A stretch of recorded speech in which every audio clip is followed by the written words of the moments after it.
बिन ब्याही माँ अंतिम भाग।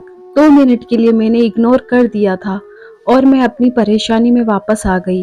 पर नहीं पता क्यों बार बार मेरी नज़र उस पोटली में ही जाकर अटक जाती थी। मैं अपनी स्कूटी को किक मारने में बिजी थी कि अचानक मुझे एक बच्चे के रोने की आवाज़ सुनाई दी। हालांकि थोड़ा मुश्किल था वह आवाज़ सुनना, पर मैंने पोटली की तरफ देखा तो मुझे समझ आया कि पोटली से वह आवाज़ आ रही है। मैंने उस पोटली को खोला और देखा तो उसमें यह नन्ही सी जान तड़प रही थी और रो रही थी। शायद थोड़ी देर पहले ही यह दुनिया में आई थी। पहले तो अपने स्कार्फ से इसे लपेटा मैंने। मेरे गोद में आने के बाद थोड़ी शांत हुई। मुझे थोड़ी देर तो कुछ समझ नहीं आया, पर मैं इतना जानती थी कि मैं उसे वापस वहां तो नहीं छोड़ सकती थी। मैं अपनी स्कूटी को वहीं छोड़ी और उसके बाद मैं कुछ दूर पैदल चलकर गई। किस्मत से कुछ देर में ही मुझे ऑटो मिल गया। मैं इसे लेकर सबसे पास वाले हॉस्पिटल में गई। वहां उसका चेकअप करवाया कि कहीं इसे कोई दिक्कत तो नहीं है, पर डॉक्टर ने बताया बस इसे भूख लगी है, इसलिए इतना रो रही है। मैंने डॉक्टर को सारी बात बताई। डॉक्टर ने मुझे कहा कि मैं चाहूँ तो उसे उनके यहाँ छोड़ सकती हूँ, बस मुझे पुलिस में इंफॉर्मेशन देनी ही पड़ेगी। वह किसी अनाथालय में इसे सौंप देंगे।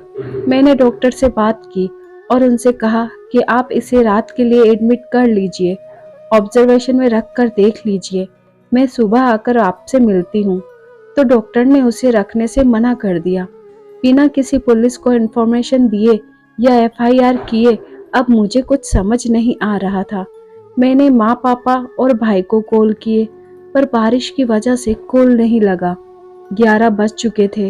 इन सब में इतनी रात को पुलिस स्टेशन जाना भी ठीक नहीं लगा। मुझे एक ही चीज समझ में आई। मैंने वहां हॉस्पिटल से उसके सारे प्रिस्क्रिप्शन उठाए, सारी दवाइयां ली, इसकी जरूरत की सारी चीजें ली और वापस ऑटो पकड़कर घर आ गई। सच कहूं तो मुझे खुद नहीं पता था कि मैं क्या कर रही थी। जो मुझे सही लगा मैंने वह किया। घर आकर माँ पापा और भाई को सारी बात बताई तो उन्होंने मुझे बहुत डांटा। उन्होंने कहा कि डस्टबिन से उठाया तुमने, वह तो ठीक किया, पर कम से कम इसे हॉस्पिटल में छोड़ देना चाहिए था। अब पुलिस तुमसे 10 सवाल पूछेगी और तुम परेशान होगी। मैंने कहा कोई बात नहीं, मैं सुबह ले जाकर छोड़ दूंगी, पुलिस में भी बात कर लेंगे, शायद उसके माँ बाप ढूंढने आए उसे। खैर, मैंने रात को अंबर को दूध पिलाकर सुला दिया था और रात भर मैं इसे एकटक देखती रही और सोचती रही, जिस माँ ने इसे जन्म दिया होगा वह क्या तड़प नहीं रही होगी। इसके लिए जिसने 9 महीने रखा होगा उसे कैसा लग रहा होगा कि उसका बच्चा उससे दूर है। उसे पता भी है या नहीं बच्चा डस्टबिन में डाल दिया गया है। वो कैसी औरत थी जिसने इस नन्ही जान को उस डस्टबिन में यूं ही मरने छोड़ दिया। इसकी ये नन्ही आंखें, छोटे छोटे हाथ, ये मासूम सा चेहरा देखकर उसका दिल न पसीजा होगा। तुम्हें पता है, अगले 15 दिन तक मैं इस बच्ची को लेकर कभी पुलिस स्टेशन जाती तो कभी किसी हॉस्पिटल जाती और हर जगह मुझसे 10 तरह के सवाल पूछे जाते। हर जगह मैंने सच्चाई बता दी, पर कोई उस सच को स्वीकारने के लिए तैयार ही नहीं था। हर किसी को यह लगता था कि यह बच्चा मेरा ही है और मैं उससे पीछा छुड़ाना चाहती हूँ, और हर कोई मुझसे लेकर मेरे माँ बाप तक पहुँच जाता, मेरी फैमिली तक पहुँच जाता। पुलिस ने तो ना जाने कितना परेशान किया है मेरी फैमिली को, और मेरी फैमिली भी परेशान हो चुकी थी इन सब चीजों से। उनका यह कहना था कि इस सारी परेशानी की जड़ मैं हूँ। ना मैं उस बच्चे को उठाती उस दिन और ना हम इतने परेशान होते। 15 दिन बाद एक प्राइवेट अनाथालय में बात हुई मेरी।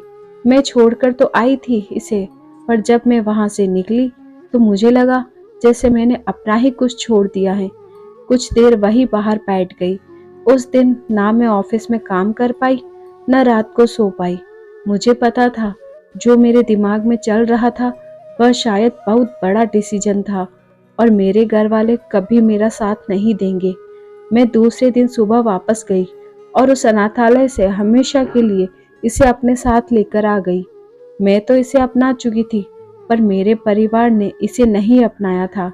भाई भाभी, माँ पापा से बहुत नाराज थे क्योंकि उन्होंने अपनी बेटी को इतना ज़्यादा फ्रीडम दे दिया था कि उसने इतना बड़ा डिसीजन अकेले ही ले लिया था, बिना किसी से पूछे। इस बीच मुझे बहुत से लड़के देखने भी आए शादी के लिए, और हर किसी की नज़र में अंबर को देखकर बहुत से सवाल उठते थे। हमने किसी से झूठ नहीं कहा था। मैं नहीं चाहती थी कि मैं कोई नया रिश्ता किसी झूठ के साथ शुरू करूं, पर सच बताने के बाद भी कोई सच को स्वीकार ही नहीं करना चाहता था। रोज रोज के इन सवालों ने मुझे भी परेशान कर दिया था, और अपनों से लड़ना मुश्किल हो जाता है, वह भी किसी अपने के लिए। खैर, पापा ने यह घर मुझे दहेज में देने के लिए लिया था, तो मैंने इस घर को उनसे हमेशा के लिए ले लिया, और मैं और अंबर अपने इस छोटी सी दुनिया में एक दूसरे के साथ रहने लगे। उस दिन रीयूनियन में सबने मुझसे बहुत सारे सवाल पूछे, पर तुमने मुझसे एक भी सवाल नहीं पूछा। आकृति के इतना कहने के बाद मैं निशब्द था। पिछले 2 साल से मैं इसलिए रो रहा था कि श्रेया और मेरी बच्ची मुझे अकेला छोड़ चले गए, पर आकृति के अपने तो यही थे, इसी शहर में, बस कुछ दूरी पर। मेरे मौन को तोड़ते हुए उसने कहा, अरे देखो ना, कॉफी तो ठंडी हो गई, मैं गर्म करके लाती हूँ। मैं जानता था कि कॉफी एक बहाना थी, असल में वह आंसुओं को मेरे सामने रोक नहीं पा रही थी। मैंने मुस्कुरा कर हामी भरी और मैं अंबर के साथ खेलने चला गया। वो अपने सारे टॉयज मुझे दिखा रही थी, उसके पास क्या क्या टॉयज हैं खेलने के लिए, और वह कल स्कूल जाकर क्या क्या करने वाली हैं। उसने मुझे सारी बात बताई। मैंने उससे पूछा कि क्या तुम मेरी बेस्ट फ्रेंड बनोगी। उसने कहा कि बेस्ट फ्रेंड तो उसके मम्मा हैं, पर वह फ्रेंड जरूर बन सकती हैं। मेरी आकृति हम दोनों की कॉफ़ी और अंबर का दूध लेकर उसके रूम में ही आ गई थी। अगले 2 घंटे में हमने एक दूसरे के साथ डिनर किया और बहुत सारी बातें भी की, पर कुछ खामोशी भी थी हमारे बीच। अगले 2-3 घंटे में मुझे इतना भी समझ आ गया था कि अंबर और आकृति एक दूसरे के लिए ही बने हैं। आकृति को अंबर से और अंबर को आकृति से अलग करना शायद नामुमकिन है। ये दुनिया भले ही उसे बिन ब्याही माँ कहकर कितनी भी बातें सुना ले, पर अंबर को इतना प्यार शायद उसे जन्म देने वाली माँ भी नहीं कर पाती जितना आकृति उससे करती है। और अंबर का पूरा आसमान तो आकृति ही है। 4 महीने बाद आज दुर्गा अष्टमी है और अंबर का बर्थडे भी है।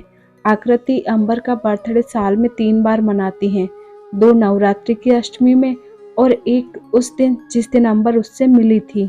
अंबर सबको बहुत खुश होकर बताती है कि उसका बर्थडे साल में 3 बार आता है, क्योंकि वह स्पेशल है, क्योंकि बाकी सारे बच्चों का तो बर्थडे एक ही बार आता है।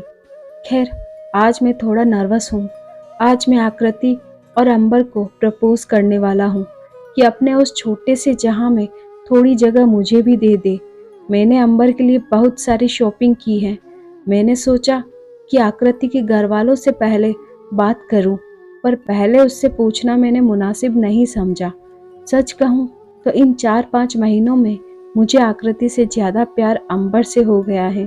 अरे, मैंने एक छोटी सी डायमंड रिंग अंबर के लिए भी ली है। डरते सहमते मैंने अंबर को प्रपोज किया कि क्या आप आज से मुझे पापा कहोगी। अंबर ने मासूमियत से जवाब दिया, मुझे, पर मम्मा तो मेरी मम्मी और पापा दोनों हैं। मैंने कहा, ठीक है, आज से आप हमेशा के लिए मुझे अपना दोस्त बना लो। और मैंने वह छोटी सी रिंग उसकी उंगली में पहना दी। अंबर को शायद कुछ समझ नहीं आया, पर वह आकर मुझसे लिपट गई। न चाहकर भी मेरी आंखों से 2 आंसू निकल ही गए। आकृति दूर से खड़े होकर हम दोनों को देख रही थी। मैं अंबर को लेकर उसके पास गया और वह डायमंड रिंग उसे दिखाकर पूछा, क्या तुम अपने इस अंबर में थोड़ा हक मुझे दे सकती हो? Will you marry me, miss आकृति दुबे?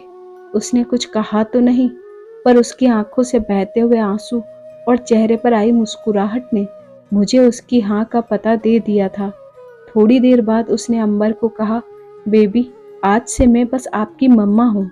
आज से मिस्टर अभ्युत प्रताप सिंह आपके पापा हैं। मुझे मेरे हिस्से का आसमान मिल चुका था। अंबर, और आकृति के साथ।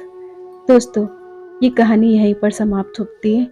बताइए कमेंट बॉक्स में कमेंट करके कि आपको ये कहानी कैसी लगी, और हमारे चैनल को लाइक, शेयर और सब्सक्राइब कीजिए और बेल आइकन को प्रेस कीजिए। धन्यवाद।